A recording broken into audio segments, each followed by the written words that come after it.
kubwa kuliko wewe, sema hadha khairun minni, huyu ni bora kuliko mimi.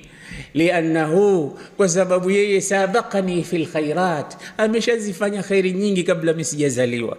Ameshaswali sana huyu, sasa hivi karibu Ramadhani 40 anazo huyu, karibu. Huyu ni bora kuliko mimi kwa sababu ameshatangulia kwa mema mazuri kuliko mimi, ndio mwanzo unaanza.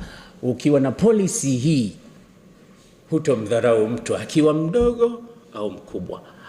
Ama ukijiona wewe kwa sababu fulani fulani ni bora ukawadharau wengine, ndio utafikia hapa.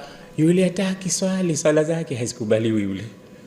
Yule hataki omba dua, yule hata kwenye feni haifiki. Yani wewe uko pamoja na Allah subhanahu wa ta'ala mpaka umewaona watu wengine hawana maana yoyote, hata wakijitahidi. Kun mutawadhian, kuwa humble. Huu ndio Uislamu. Hudhaifa ibn al-Yamani inasimuliwa kwamba siku moja alikwenda katika kikundi cha watu, wakamkaribisha kuswali, wakamwambia wewe ndio imamu yetu, wewe ndio utakuwa imamu wetu. Akaswalisha, akimaliza kuswali tu akageuka akamwambia, jamani, baada ya swala hii siswalishi tena, tafuteni imamu mwingine asiyekuwa mimi.